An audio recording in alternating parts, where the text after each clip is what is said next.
The lowing of an ox echoes against the stones of the portico. Hundreds of coins clink upon wooden tables darkened by use.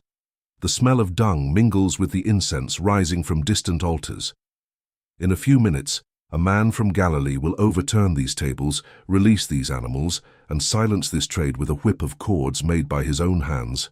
We are in the court of the Gentiles, within the complex of the Temple of Jerusalem, sometime between the years 30 and 33 of the Common Era, during the week of the Jewish Passover. What happens here will redefine the relationship between the sacred and commerce, between religion and power, and will become one of the most remembered acts in the history of a man named Jesus of Nazareth. But let us step back a few paces. Before documenting the moment of rupture, it is necessary to understand what existed and why it existed at the religious heart of the ancient Jewish world. Before we begin, write in the comments where you are watching from. Leave your like, subscribe to the channel, and turn on the bell. We continue. The Temple of Jerusalem was not merely a building, it was the center of the universe for the Jewish people, the place where heaven touched the earthly dwelling of the God of Abraham, Isaac, and Jacob. And in this specific period of history, the temple rising over Mount Moriah is one of the most impressive constructions of the ancient world, the so-called Second Temple, in the version magnificently expanded by King Herod the Great. Archaeological excavations conducted since 1967 following the reunification of Jerusalem have revealed the monumental scale of this structure.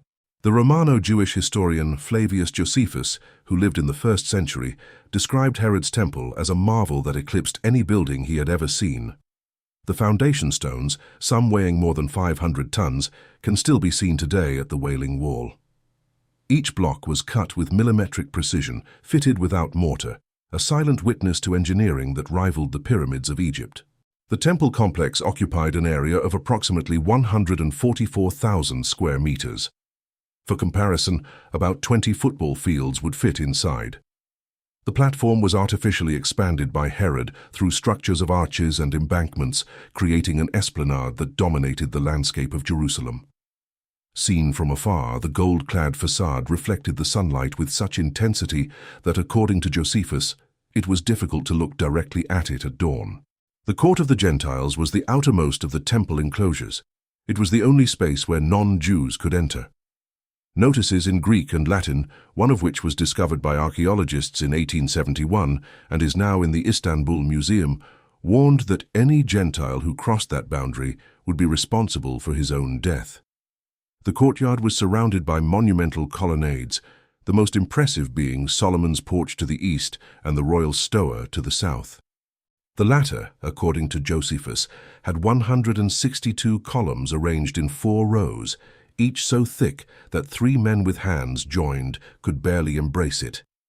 And it was exactly in this space, the most accessible, the most public, the closest to the secular world, that the temple market operated. The trade was neither an accident nor a recent corruption. It was a system. To understand what the documentary camera would show that day, one must comprehend the economic and religious logic that sustained that market. The law of Moses required sacrifices, not pious suggestions, but specific commandments.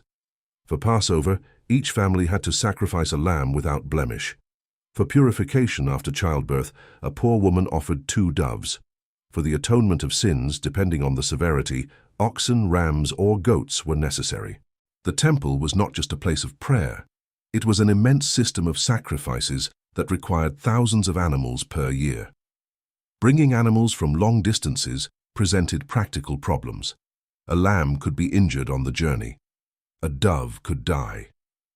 And there was another problem. The priests inspected each animal before the sacrifice. A minimal defect, a spot, an imperfection resulted in rejection. And curiously, animals sold within the temple itself were almost never rejected. The Talmud, compiled centuries later, but preserving traditions of the period, mentions that the temple merchants were called the bazaars of the sons of Annas, a reference to the priestly family that controlled the high priesthood and, according to critics of the time, profited enormously from the commercial monopoly.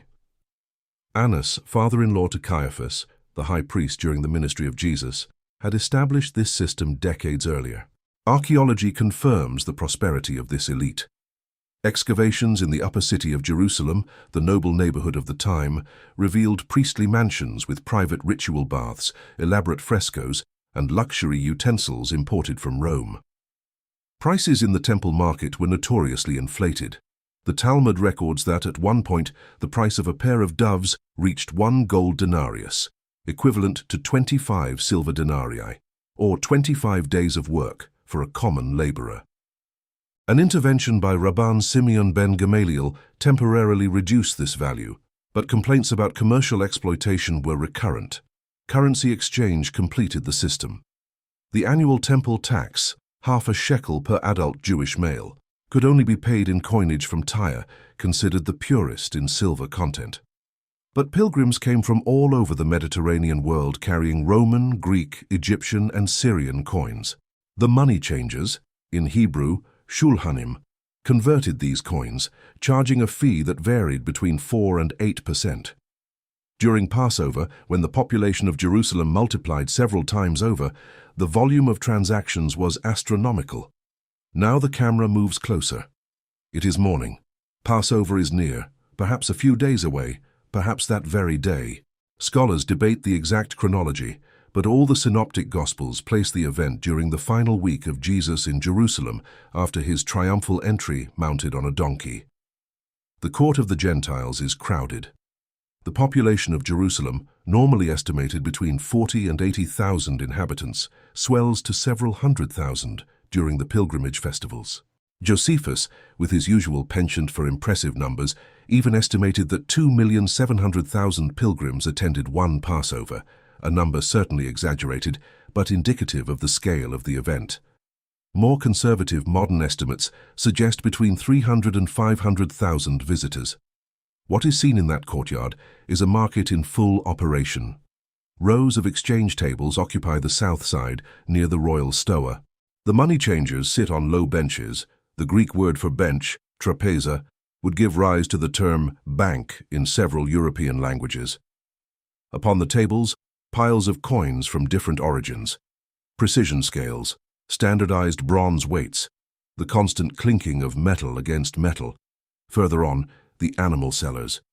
Improvised pens contain oxen destined for the most expensive sacrifices, offerings from entire communities, from wealthy men for special occasions.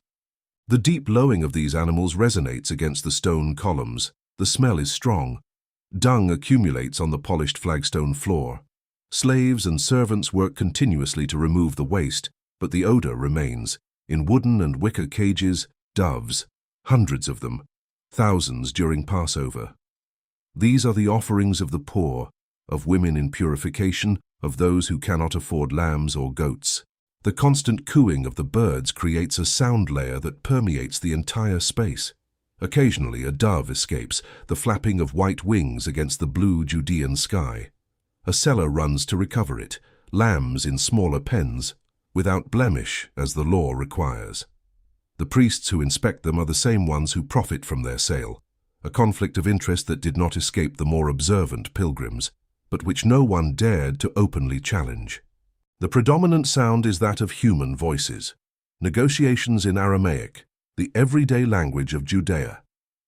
Pilgrims from the diaspora converse in Greek, the lingua franca of the Eastern Mediterranean.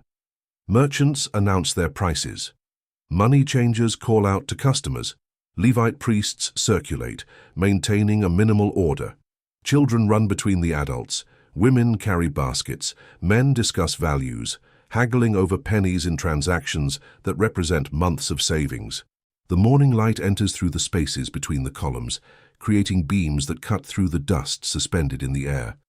The dust is constant: stone dust, animal hair, particles of dried dung. Men cover their noses with cloaks. The sun progressively warms the stones. The temperature rises, the smell intensifies. In the center of the complex, beyond the court of the Gentiles, rises the sanctuary itself, accessible only to Jews, and in gradations of holiness. The court of the women, the court of Israel, the court of the priests, and finally, the holy place and the Holy of Holies, where only the high priest entered once a year on Yom Kippur. From there rises the smoke of the morning sacrifices. The bronze altar burns continuously. The smell of roasted meat mingles with that of incense. To the faithful, it is a pleasing aroma to the Lord. To a modern observer, it would be an intense mixture of slaughterhouse and temple. The people present that morning represent a cross-section of the first-century Jewish world. There are the residents of Jerusalem, artisans, merchants, temple officials. These know the market, they know the prices, they know which money changers are less greedy. They move with familiarity through the space. There are the pilgrims from Judea and Galilee, farmers, shepherds, fishermen. They came on foot, in caravans, along dusty roads. They carry their savings sewn into the hems of their clothes. They look at the prices with suspicion and resignation. They came to fulfill the law. They have no choice. There are the Jews of the diaspora, from Alexandria, from Antioch, from Rome, from Babylon. They speak Greek or Aramaic with foreign accents. Their clothes are slightly different. Their coins need exchanging. They look at the temple with reverence and wonder. Many are seeing for the first time the place that had dominated their prayers since childhood. There are the Gentiles, merchants, curious travelers, Roman soldiers on patrol. These cannot go beyond the court of the Gentiles. They observe from afar, some with contempt for Jewish superstition, others with genuine curiosity about the religion of this obstinate people who refuse to worship the gods of Rome. And there are the marginalized, beggars on the stairways, lepers kept at a distance, women in a state of ritual impurity. The temple, center of holiness, was also a living map of exclusions and hierarchies. No one there knows what is to come.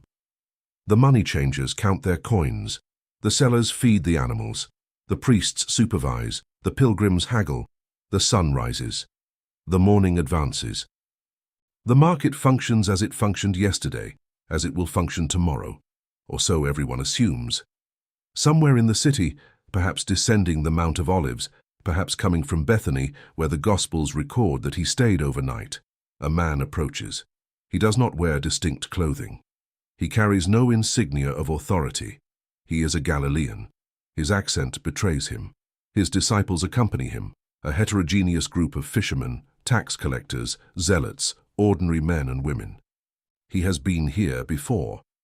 The Gospel of John, which presents a different chronology from the Synoptics, suggests that Jesus purified the temple at the beginning of his ministry. Scholars debate whether there were two distinct events or a single event positioned differently for theological reasons. For our documentary purpose, we follow the Synoptic chronology. This is the end, not the beginning. Jesus knows what awaits him in Jerusalem. He has already announced his death to the disciples. He has already wept over the city. He has already prophesied the destruction of the temple itself. He enters through the southern gate, climbing the monumental staircase that archaeologists call the Hebrew steps. Steps of irregular depth, forcing pilgrims to look down as they ascended in a posture of humility. He passes through the double Hulda gate. He traverses the tunnel that leads to the courtyard. And he sees. The text of Mark is economical. Entering the temple, he began to drive out those who were buying and selling there. Matthew adds details. He overturned the tables of the money changers and the seats of those selling doves. Luke is brief. John offers the most cinematic element. Jesus makes a whip of cords. The camera now freezes. This is the moment before. The market continues. The oxen low. The doves coo. The coins clink. The prices are announced. The negotiations proceed. Hundreds of people move through the space. Thousands, perhaps. The smell of animals and incense. The growing heat of the morning. The dust suspended in the beams of light. A man of approximately 30 years is standing. He looks around. His eyes sweep over the exchange tables, the pens, the cages, the buyers, the sellers. According to the account of Mark, in the version that places the purification on the day after the triumphal entry, Jesus entered the temple on the first day, looked around at everything, and left for Bethany because it was already late. The action came the next day. If we follow this chronology, what we document now is the second look. He has already seen. He has already observed, he has already decided. In his hands, or about to be made, is a whip of cords. The Greek text of John uses the word phlegelion, a scourge, a whip. Not the terrible Roman flagra with tips of metal or bone.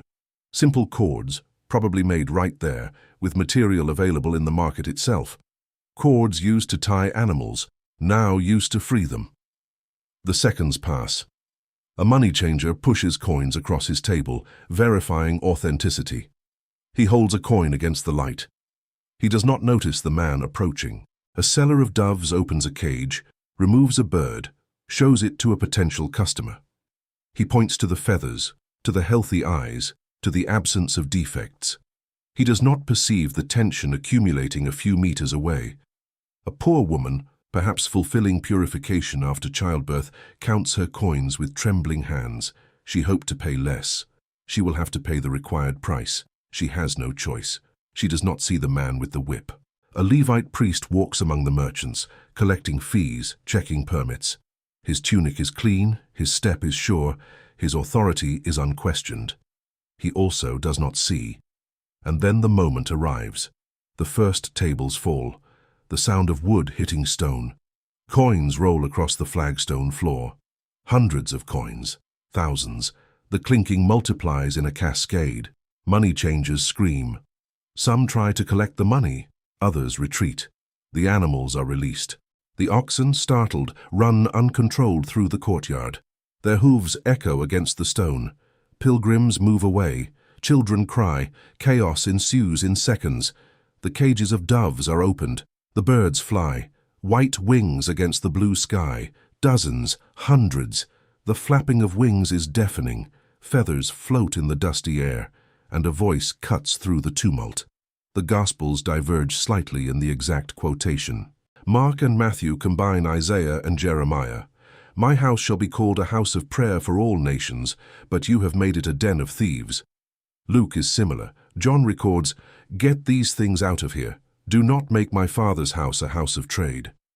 To those present, it is a scandal.